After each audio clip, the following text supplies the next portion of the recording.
उपासक सबसे बड़ी भूल कर बैठता है, जब इस मार्ग पर चलना सौभाग्य से संभव हुआ तो दो विभाग कर देता है।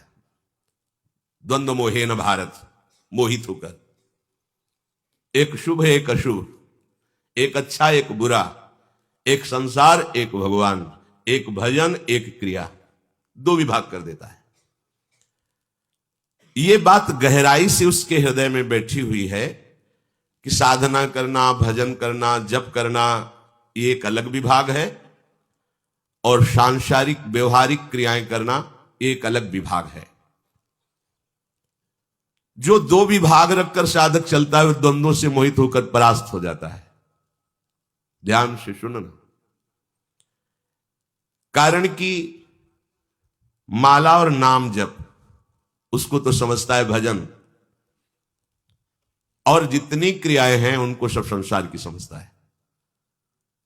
बिगड़ गया साधन पथ, क्योंकि हमारी वृत्तियां संसार में ही पूर्व से लगी हुई है। वो दिखावे में माला चलाएगा, लेकिन एक एक वृत्ति प्रश्नवाचक है। जब तक उसका उत्तर नहीं होगा तब तक स्थिति नहीं आएगी। एक ही प्रश्न है इस जगत में, ये संपूर्ण द्वंद्वों से युक्त जगत एकमात्र भगवान है, ये उत्तर तुम्हें देना है। भगवान के सिवा कुछ नहीं है। जब तक हर एक वृत्ति का उत्तर आप ये नहीं दे दोगे तब तक आपकी माला से चलाने से ये इच्छा और द्वेष और द्वंद्वों का सम्मोह ये नहीं छूटने वाला। माला भी चलाते हैं और राग द्वेष भी करते हैं। श्रम जनित शारीरिक क्रियाओं से तो बचते हैं, लेकिन असाधन जनित क्रियाएं खूब आराम से हो रही। ये बड़ा सूक्ष्म विषय है। बैठे बैठे परदोष दर्शन, परदोष कथन, सबके प्रति कहीं ना कहीं गुणदोष की भावना, राग द्वेष की भावना बाहर निकले तो हमारी नाक में गुस्सा रखा हुआ है। सबको हे दृष्टि से देखना, क्या साधना हो रही, क्या भजन हो रहा है। एक क्रिया मात्र ही तो भजन की हो रही।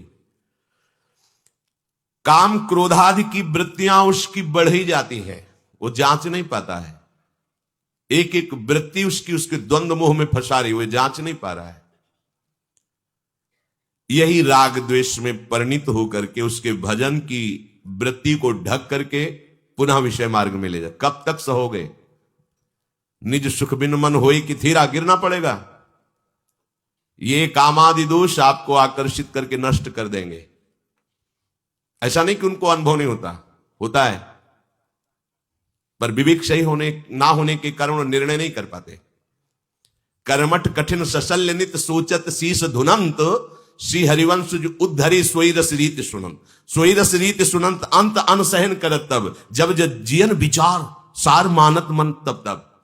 छिन छिन लोलुप चित्त समुझ छाड़त ताते सठ, करत न संत समाज जिते अभिमानी कर्मठ। ये क्रिया प्रधान लोग जब थक जाते हैं तब फिर सोचते हैं कि कहीं गलती है हमसे। चलो संत सभा में बैठकर उस गलती को ढूंढते हैं। जब विचार करके देखते हैं तो लगता है कि हां ये बात सही है, मैं यहां गलत हूं।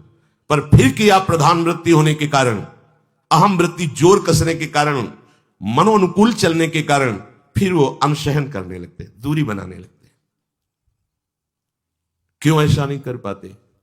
क्योंकि उनका आत्मसमर्पण नहीं है। क्रिया प्रधान, कर्मठ कठिन सफल नित सोचत शीस धुनंत, श्री हरिवंश जो उद्धरी सोई रस रीत सुनंत। सोई रस रीत सुनंत अंत अनसहन करत तब, जब जब जियन विचार तो सार मानत मनवन तब।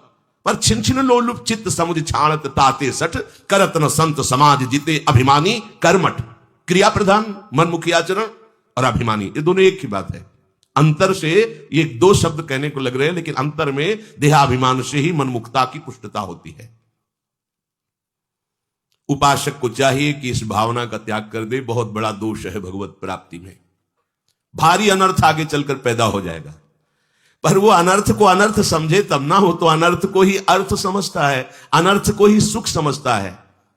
ये माया की ऐसी आसक्तिमयी वृत्ति है कि जो जहां है वही सुख समझता है। अगर नाली के कीड़े को अमृत के कुंड में डालने के लिए ले जाओ तो वो बुरा मानेगा कि आदमी बहुत बुरा है, मुझे मेरे सुख से हटाकर पता नहीं कहां ले जा रहा है। ऐसी ही कुछ दशा हमारी है। जब शास्त्र और संतों के वचन हमें सतमार्ग में प्रशस्त करना चाहते हैं तो हमारा मन बुरा मानता है। हम जैसे चल रहे हैं वैसे हम जहां हैं बड़े सुखी, कैसे वो परम आनंद की तरफ बढ़े? क्योंकि जिस भोगानंद में, जिस क्रिया आनंद में हो वहां से असंतुष्ट हो तभी आगे बढ़ सकते हो। असंतुष्ट हो, अपने भजन से असंतुष्ट हो। जितना भजन हो रहा है उतना नहीं, और आगे और आगे। भोगों में संतोष और साधन मार्ग में असंतोष। देखो, विरक्त निवृत्ति मार्ग, गृहस्थ प्रवृत्ति मार्ग, दोनों मार्ग भगवत प्राप्ति के लिए है, पर अपने अपने धर्म से चले। जैसे विरक्त मार्ग है, इसमें किसी का एक का आश्रय नहीं लिया जाता हरि गुरु के सिवा, कि हमारा जीवन किसी के पैसे से चल रहा है, चाहे हमारे भाई हो चाहे हमारे पिता हो। अगर हमारा जीवन उनसे चल रहा है तो आप भेष भले विरक्त का धारण किया, आप निवृत्ति मार्ग के पथिक नहीं है। आपका आकाश वृत्ति से जीवन चलना चाहिए, भगवत वृत्ति से, गुरु आश्रित हरि आश्रित। जब शास्त्र सम्मत उपदेश होगा तो उसको समझिए। निवृत्ति मार्ग के उपासक को अपने जन्मभूमि के द्वारा दिए हुए अन्न धन से भरण पोषण नहीं करना चाहिए। निवृत्ति मार्ग का उपासक आकाश वृत्ति का होता है। बृहस्पति के समान पूज्य परिवार हो तो भी उससे भरण पोषण नहीं होना चाहिए। पूज्यपाद सिउड़िया बाबा जी महाराज, बृहस्पति के समान पूज्य परिवार हो तो भी उससे भरण पोषण नहीं होना चाहिए। भरण पोषण एकमात्र अनन्य व्रतधारी निवृत्ति मार्ग उपासक आकाशवृत्ति भिक्षावृत्ति, ये लिखी हुई है, आकाशवृत्ति भिक्षावृत्ति। अगर इन वृत्तियों में आप नहीं हैं तो निवृत्ति का झंडा मत गाड़िए। ठीक है, आप बात कीजिए, भजन कीजिए, निवृत्ति मार्ग आप नहीं है। निवृत्ति वही है एकमात्र भगवत इच्छा से। महलों में रखो चाहे झोपड़ी में वास दो, पेट भरो या कई कई दिन तक भूखे रखो, तुम्हारी जय हो, और उनके मार्ग में कदम पीछे नहीं हटाना।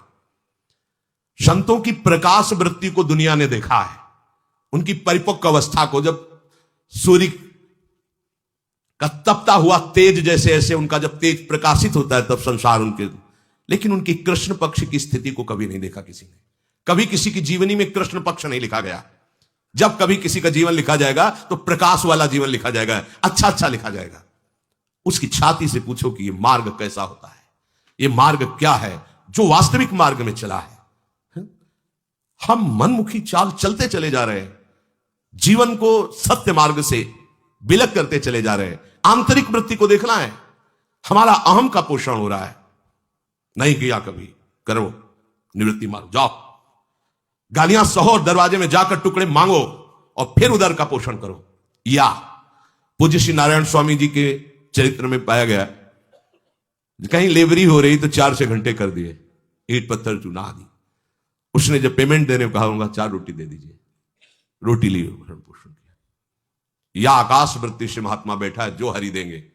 महापुरुषों के चरित्रों को पढ़ लीजिए। महापुरुषों ने ऐसा भी जीवन चरित्र दिखाया है कि शाम तक कुछ नहीं रहेगा, सब हटा दिया। अब सुबह हरि जो देंगे वही भोग लगेगा, नहीं होगा तो तुलसी का भोग लगेगा।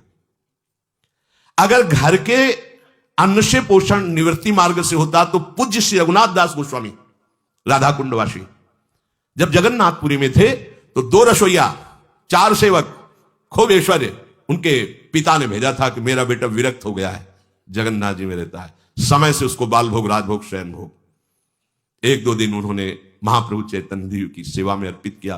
फिर स्वयं विवेकवान थे, मना कर दिया, नहीं स्वीकार। और जगन्नाथ जी के दरवाजे पर खड़े होकर भिखारियों के बीच में, जिनके पिता ऐसे जमींदार है कि एक कदम भी कभी चलने नहीं देते थे अपने लाडले रघुनाथ दास जी को, पालकी में साथ में अंगरक्षक, ऐसी सुविधा वाले पिता उनको सुविधा दिए थे। जगन्नाथपुरी 2 रसोइया 4 और सेवक, तिरस्कार किया उस सुविधा का जगन। फिर वहां देखा कि भिक्षुकों की धक्का मुक्की, ये देगा कि नहीं देगा, ऐसी वृत्ति, तो जहां अन्य क्षेत्र होते वहां से थोड़ा ले। फिर देखा या ये भी सुखद वृत्ति ठीक नहीं। रात्रि में जो जगन्नाथ जी का महाप्रसाद पधरा देते थे गाय आदि के लिए, गाय भी जिसे पाकर तृप्त हो गई, अब नहीं पाती थी, जो बचा पड़ा रहता था वो उठा करके महाप्रभु ने पूछा, गोविंद ये रघु कैसे दिनचर्या चल रहा है? बोले प्रभु बड़े आश्चर्य में। सब जगह से उन्होंने अपने को समेट लिया और रात्रि में निकलते हैं, जो जगन्नाथ जी का बचा हुआ महाप्रसाद उसको बीन लेते, जल में डालकर जो वैशांश होता हटा देते और फिर वो शेष एक दिन पा ही रहे थे, महाप्रभु पीछे से जाके ऐसे उनके रज के पात्र से लिया और मुख में, इतना स्वादिष्ट अमृत अकेले अकेले तू पाता है। अरे उनका प्रभु आपके लायक नहीं। बोले यही हमारे लायक, ये अमृत है, ये अमृत। अब आप विचार करो, अगर घर के देने से भगवदानंद की अनुभूति होती तो वहीं एक महल खड़ा करवा देते उनके पिता, और सारी व्यवस्था तो भेजी थी, 4 संतों को और पाते, आप पाते, आनंदित होते। नहीं, निवृत्ति मार्ग में इसकी कोई गुंजाइश नहीं। आज तक कहीं कोई ऐसा निवृत्ति मार्ग में नहीं। हां, प्रवृत्ति मार्ग में अहोभाग्य है जो प्रवृत्ति मार्ग में ऐसे चल रहे हैं कि अपने धन से धाम वास करते हैं, किसी का कोई प्रतिग्रह नहीं लेते और भोग लगाते हैं, श्री जी को स्वयं पाते हैं, 4 संतों को पवाते हैं, अतिथि आदर करते हैं, धन्यवाद पात्र हैं।